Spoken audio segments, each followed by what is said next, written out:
अस्सलाम वालेकुम, मेरा नाम है गुलाम अब्बास और आप देख रहे हैं अब्बास केमिस्ट्री। आज केमिस्ट्री के इस लेक्चर में हम क्लासिफिकेशन ऑफ मैटर पढ़ेंगे। सबसे पहले ये बताऊं कि मैटर क्या होता है। मैटर हर वो चीज़ जिसके पास कुछ वज़न हो और वो कुछ स्पेस ऑक्यूपाई करे तो उसे हम मैटर कहते हैं। ये सबको हमें डेफिनेशन याद है बिल्कुल, और यही बिल्कुल इसकी डेफिनेशन है। अब दूसरी बात ये कि मैटर ही क्यों, मैटर के बारे में क्यों पढ़ते हैं। अब देखें, केमिस्ट्री जो कि साइंस की इतनी बड़ी ब्रांच है वो पढ़ाती हमें मैटर के बारे में। ओके, केमिस्ट्री में हम क्या पढ़ते हैं? All about matter. तो आज के लेक्चर का जो मेन मकसद है मेरा वो है क्लासिफिकेशन ऑफ मैटर। मैटर को हम दो तरीके से क्लासीफाई करते हैं, एक केमिकली, सही है, और दूसरा फिजिकली, सही है। अब जो फिजिकल होता है वो तो solid, liquid and gas. Okay, solid, liquid and gas, हर वो चीज़ जिसके पास definite shape and definite volume हो उसे हम सॉलिड कहते हैं। लेट फॉर एग्जांपल ये पेन, इसके पास डेफिनेट शेप, डेफिनेट वॉल्यूम, सही है, सब कुछ डेफिनेट है, तो हम इसे क्या कहते हैं कि ये है हमारा सॉलिड है। और हर ऐसी चीज़ जिसके पास definite shape and definite volume होना चाहिए, सही है, तो वो। लेकिन अगरचे मैं एक पानी की बोतल ले लूँ तो उसके पास, पानी के पास डेफिनेट वॉल्यूम तो होगा लेकिन डेफिनेट शेप नहीं, तो हम क्या कह सकते हैं कि definite volume but indefinite shape. Okay, definite volume में लेट फॉर एग्जांपल एक बोतल में, एक गिलास में 500 ml पानी ले रहा हूँ, सही है, एक बोतल में। तो मैं 10 दिन बाद चेक करूँ तो ये वॉल्यूम कम तो नहीं होगा, वो 500 ml की थी, सॉरी 500 ml उसमें वाटर था और 500 ही रहेगा। अब दूसरी बात, उसकी शेप जो होगी, अगरचे मैं इस गिलास में रखूँ तो उस जैसी हो जाएगी, बोतल में रखूँ तो, कहीं भी अगर ज़मीन पे फेंक दूँ तो हम ये अंडरस्टूड सी बात है कि उसके पास डेफिनेट शेप नहीं होता, डेफिनेट वॉल्यूम ज़रूर होता है। और गैस के पास ना तो डेफिनेट शेप ना तो डेफिनेट वॉल्यूम, मतलब indefinite shape indefinite volume. For example एक कंटेनर है जिसमें यही 500, मैंने कुछ भी गैस 1 लीटर गैस ले ली बस। अब इसका इनडेफिनेट शेप और इनडेफिनेट वॉल्यूम, अगर मैं यही गैस अगर किसी गुब्बारे में भर दूं तो गुब्बारा भले एल शेप का हो तो उसकी शेप क्या हो जाएगी, डिफरेंट हो गई। और वॉल्यूम, अब वॉल्यूम इनडेफिनेट कैसे होगा? वॉल्यूम ऐसे होगा कि अगर चे मैं इस कंटेनर को कंप्रेस कर दूं ऊपर से, सही है, अगर प्रेशर अप्लाई करूंगा तो यही 1 लीटर गैस इतने में भी आ जाएगी। तो इसलिए हम कहते हैं कि इसके पास ना तो डेफिनेट शेप होता है नहीं डेफिनेट वॉल्यूम होता है। ओके, क्योंकि गैस के मॉलिक्यूल्स दूर दूर होते हैं और मैक्सिमम जो कंटेनर की हाइट, कंटेनर का जो वॉल्यूम होता है वही हम गैस का वॉल्यूम तस्वर इसी वजह से करते हैं कि ये बिल्कुल फैल जाती है। और ये अंडरस्टूड सी बात है, बिल्कुल समझी भी। मेन जो मकसद है पढ़ाने का वो है केमिकल क्लासिफिकेशन। केमिकल क्लासिफिकेशन हम दो तरीके से करते हैं, देखें। एक तो प्योर, वेट अ मिनट, एक प्योर सब्सटेंसेस और दूसरे इम्प्योर, इम्प्योर या मिक्सचर। जो प्योर सब्सटेंसेस होते हैं उनमें एलिमेंट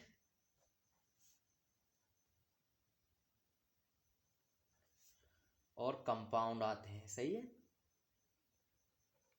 और जो इम्प्योर होते हैं जिन्हें हम मिक्सचर भी कहते हैं, तो हम सबको पता है कि मिक्सचर कितने टाइप के होते हैं, 2 टाइप के, होमोजीनियस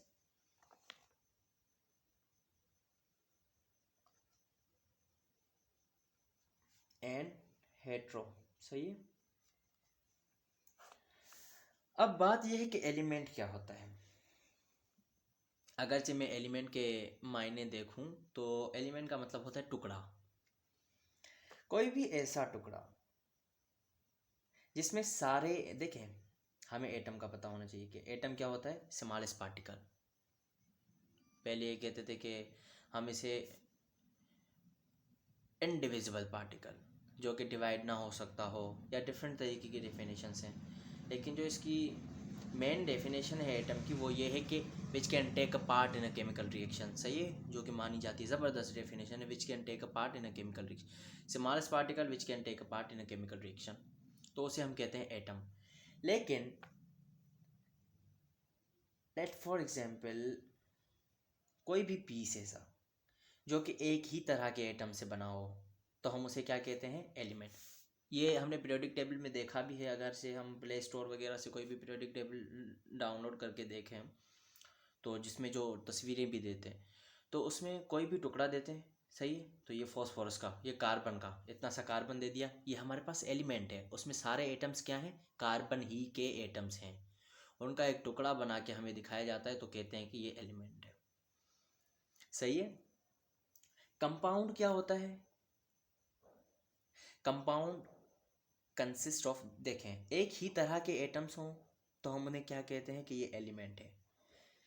लेकिन अगरचे different types of atom, more than two types, one type, मतलब जैसे एलिमेंट की एग्जांपल ले लेते हैं कि कार्बन, हाइड्रोजन, ऑक्सीजन, फ्लोरीन, कोई भी एलिमेंट ले लें पीरियोडिक टेबल का, sodium, copper, iron.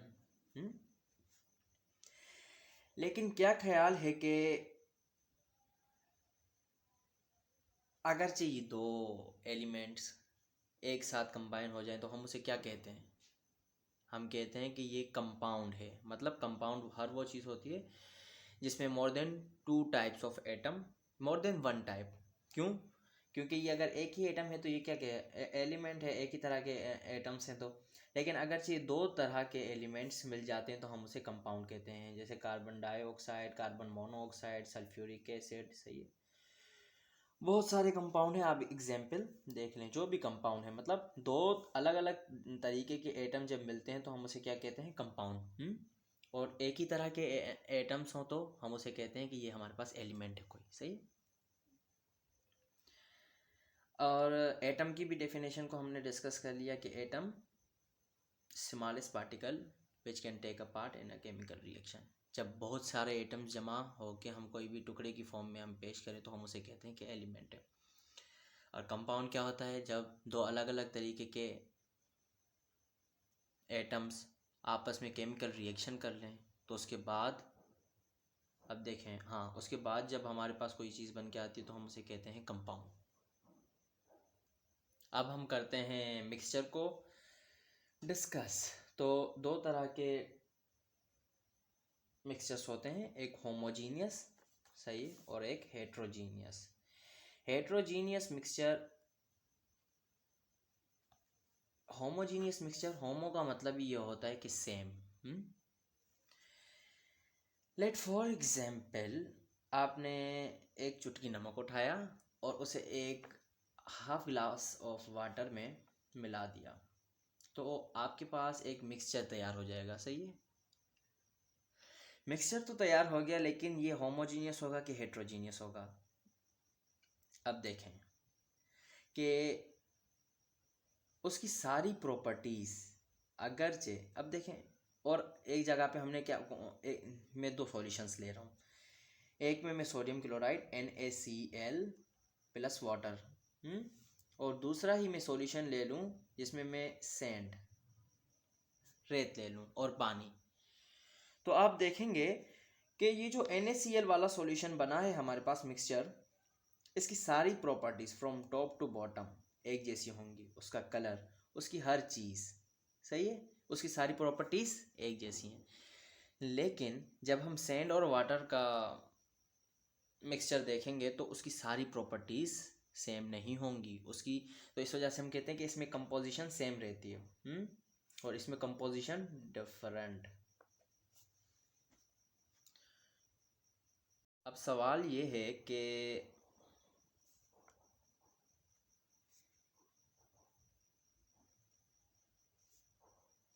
Is human body a matter और नॉट? बड़ा खूबसूरत सा सवाल है जो कि हर इंसान को करना भी चाहिए। Is human body a matter और नॉट? सही है। अब देखें, मैटर की पहले डेफिनेशन फिर से ज़ेर गौर आएगी कि हर वो चीज़ जिसके पास वज़न हो और वो स्पेस ऑक्यूपाई कर रही हो वो मैटर कहलाती है। तो हम सबको पता है कि इंसानी जिस्म वज़न भी रखता है और उसके पास कुछ जगह भी, स्पेस भी ऑक्यूपाई करता है। लेकिन हमें ये पता होना चाहिए कि 60% of a human body is made up of water. तो मतलब ये 60% हमारे बॉडी लिक्विड है, 15% ये 60% वाटर, 15% बोन्स, हड्डियाँ जो हमारी होती हैं, ओके, और 25% बाकी का जो अदर सब्सटेंसेस होते हैं, combination of other substances, combination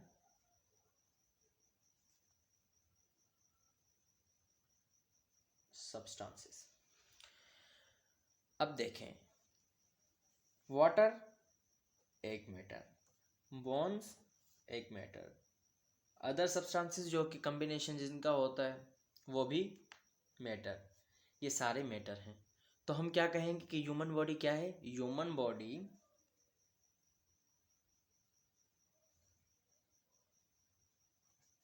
is a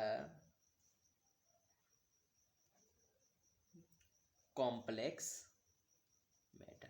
तो ये कॉम्प्लेक्स मैटर है हमारी बॉडी, सही है। So that's I have for you, thank you.